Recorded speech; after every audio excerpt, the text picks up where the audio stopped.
Puji dan syukur pada malam hari ini kita dapat bertemu lagi dalam renungan firman Tuhan. Baiklah, firman ini akan saya beri judul tentang hati yang tertutup dari firman karena bebal sebab hatinya telah dikuasai roh jahat. Baiklah, renungan ini akan saya kutip dari kitab Matius pasal 13 ayat 14 yang berbunyi demikian. Maka pada mereka genaplah nubuat Yesaya yang berbunyi, kamu akan mendengar dan mendengar namun tidak mengerti, kamu akan melihat dan melihat namun tidak menangkap. Ya, dalam kitab Matius ini ada 2 poin yang akan dibahas dan dijelaskan. Baiklah, untuk poin yang pertama yaitu yang mendengarkan kebenaran firman tentang kerajaan Allah namun tidak mengerti. Terus yang kedua, yang melihat dan membaca kebenaran firman tentang kerajaan Allah namun tidak menangkap. Kita akan bahas poin yang pertama, orang yang mendengar namun tidak mengerti tujuan dan maksud dari firman ini. Walau telinga telah mendengar kebenaran firman, tetapi jika di hati ada sesuatu yang belum diselesaikan dan dituntaskan, maka kebenaran firman itu bisa saja ditolak mentah-mentah, bahkan akan dibenci seperti yang difirmankan oleh Tuhan, yaitu dalam kitab Matius pasal 13 ayat 19. Mari kita baca. Kepada setiap orang yang mendengar firman tentang kerajaan sorga tetapi tidak mengertikannya, datanglah si jahat dan merampas yang ditabur dalam hati orang itu. Itulah perumpamaan benih yang ditabur di pinggir jalan. Ya, baik. Jadi, bagaimana supaya hati kita senang dan gemar menerima firman Tuhan agar kita mengerti dan paham? Cara satu-satunya, pertama, haruslah kita rendah hati.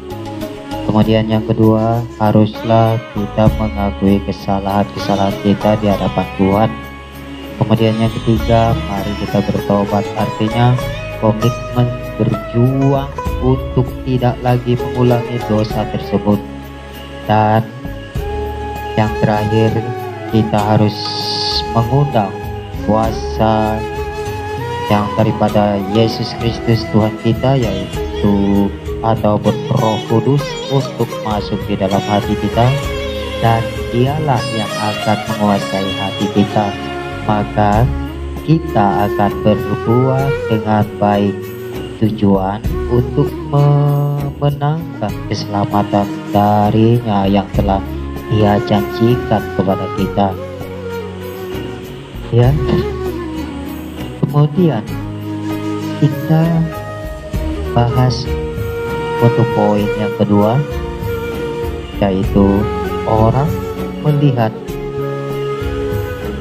dan membaca firman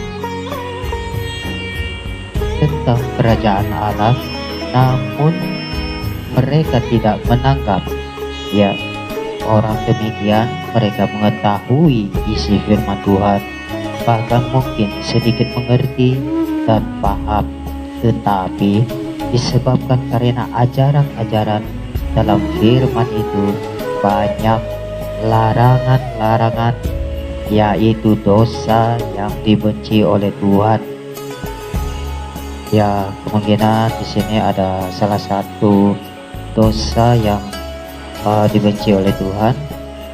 Salah satunya ialah cabul, kecemaran, hawa nafsu, perselisihan, iri hati, kemabukan, pesta pora. Ya, untuk memastikan apa yang sudah kita baca tadi, silakan bapak-bapak atau ibu-ibu untuk membuka di Alkitab, yaitu Galatia pasal 5 ayat 19 sampai 21. Silakan dibaca sendiri ya. Dan supaya bapak-bapak atau ibu-ibu tidak mengatakan bahwa saya ini adalah ajaran sesat, tetapi sesuai apa yang ada di dalam kitab ini. Ya, kemungkinan ada di salah satu perbuatan yang masih berat ingin kita lepas atau kita tinggalkan. Apakah itu mungkin kemabukan, pesta pora, karena ini adalah bagian dari kesenangan atau happy atau yang dimaksud untuk kemungkinan sebagai buang stres, tetapi buat Tuhan semua itu adalah dosa bagi Dia. Artinya kita bisa ditolak Tuhan dan kita jadi musuh Tuhan, karena Tuhan membenci dosa-dosa itu. Sebab jika kita mau ke surga tentu harus kudus. Memang manusia tidak luput dari dosa, tetapi kita harus bisa berusaha atau berjuang untuk tidak lagi melakukannya. Lalu terus berdoa, undang kuasa Roh Allah atau Roh Kudus untuk dapat memenuhi hati kita. Semuanya pasti bisa, karena Allah kita adalah Allah yang Maha Kuasa. Tiada yang dapat menandingi kuasa Tuhan kita, yaitu Yesus Kristus. Iya, dari pembahasan ini ada hubungannya dari kitab Matius pasal 13 ayat 22. Benih yang ditabur di semak duri ialah orang yang mendengar firman itu, lalu kekhawatiran dunia ini dan tipu daya kekayaan menghimpit firman itu hingga tidak berbuah. Nah, inilah isi daripada kitab Matius pasal 13 ayat 22. Oke, saya akan beri pengertian sedikit dari firman ini, yaitu orang yang melihat, bahkan membaca atau mengerti, bahkan juga tahu dengan maksud firman ini bahwa ada larangan Tuhan, yaitu salah satunya adalah jangan cinta uang, karena uang adalah akar dari kejahatan. Iya, di sini saya akan memberi dua contoh, yang mana yaitu yang pertama-tama, maksudnya kita boleh punya uang banyak, tetapi jangan dengan uang kita membayar pembunuh bayaran untuk membunuh orang yang kita benci.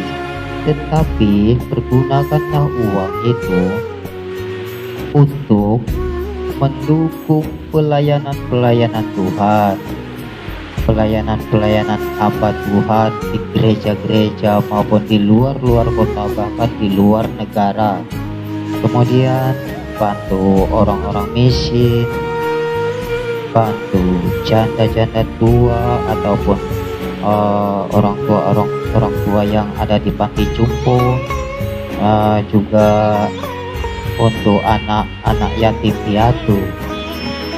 Ya, inilah contoh yang pertama.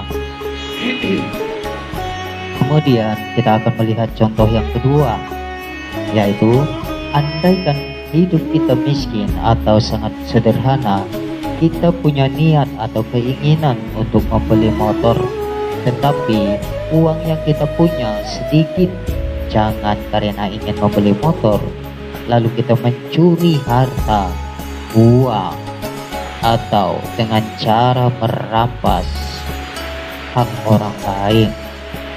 Nah, inilah yang dimaksud dari firman Tuhan dalam kitab Matius pasal 13 ayat 22. Saya ulangi untuk bacanya, yaitu benih yang ditabur di semak duri ialah orang yang mendengar firman itu, lalu kekhawatiran dunia ini dan tipu daya kekayaan menghimpit firman itu hingga tidak berbuah.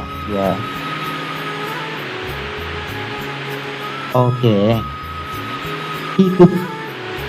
Hidupnya manusia setelah kejatuhan manusia pertama hingga sampai kini pasti selalu akan menghimpit dari ketiadaan kita. Kita selalu khawatir akan masa depan kita. Kita akan selalu khawatir akan hari esok kita, baik dari semua kebutuhan atau keperluan, akan sandang, pangan, ataupun pakaian yang kita butuhkan. Iya, karena keterhimpitan ini terkadang membuat kita salah mengambil keputusan. Ada yang sanggup mengkhianati Tuhan, bahkan ada yang sanggup durhaka terhadap Tuhan, bahkan juga membenci firman-Nya, bahkan menolak firman-Nya dengan mentah-mentah. Ya, ini karena hal-hal dunia menghimpit kita ya. Lalu semua hal ini sama juga kita menjadikan diri kita musuh Allah. Ya, mari kita pilih dari kedua pilihan yang akan dijelaskan seperti berikut. Ya, kira-kira nanti kita mau pilih yang mana ya? Yang pertama-tama, dengan umur kita yang singkat hidup di dunia ini selama 70 tahun lamanya, kita merasa menderita, kita sengsara hanya selama 70 tahun. Namun kita tetap setia percaya kepada Tuhan, beriman kepada Yesus, jadi orang benar di hadapan Tuhan. Kemudian di saat setelah kematian kita akan bersukacita bersama Yesus di sorga. Ya, lalu sekarang kita lihat pilihan yang kedua ya. Atau yang keduanya ini ya, dengan umur kita selama 70 tahun, kalau pun kuat ya,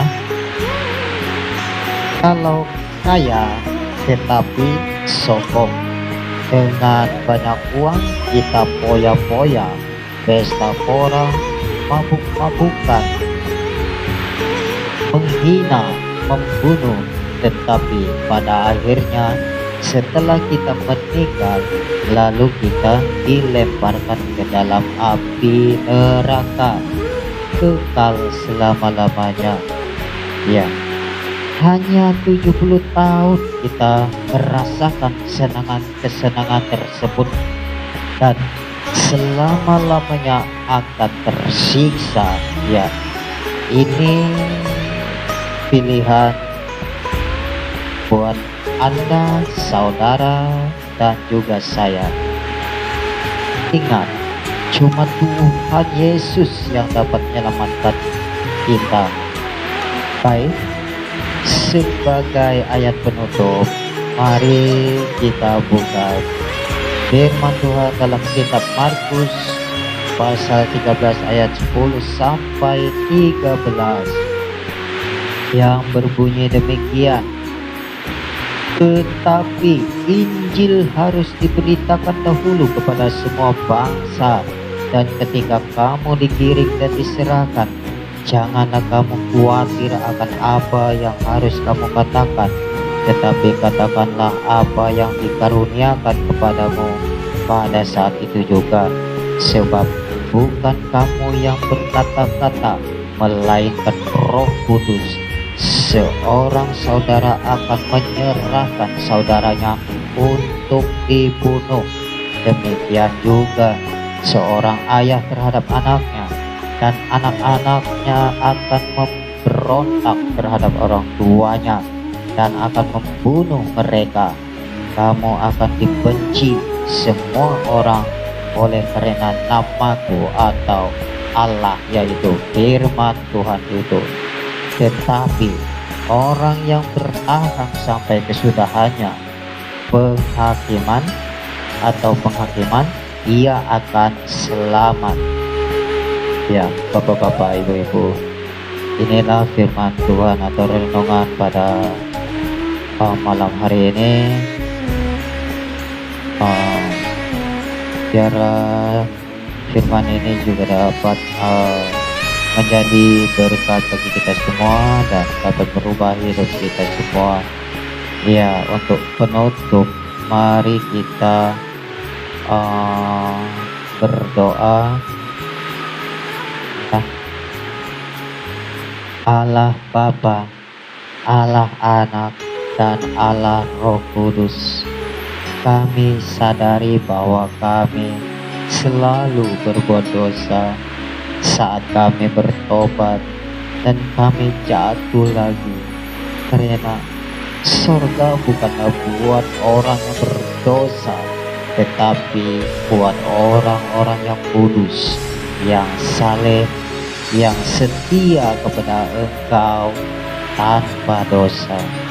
Atas kasih karunia-Mu Tuhan, layakkanlah kiranya kami untuk menerima kuasa-Mu, pengurapan-Mu, dan jamahan-Mu lewat Roh Kudus, yaitu Yesus Kristus. Ya, mulai sekarang kami mau membuka hati kami dan mengundang Engkau, kuasa Roh Kudus, yaitu Yesus Kristus, untuk masuk ke dalam hati kami dan menguasai seluruh tubuh, jiwa, dan roh kami, supaya kami layak bersama-sama dengan Engkau di sorga. Di dalam nama Tuhan Yesus Kristus ada keselamatan. Amin.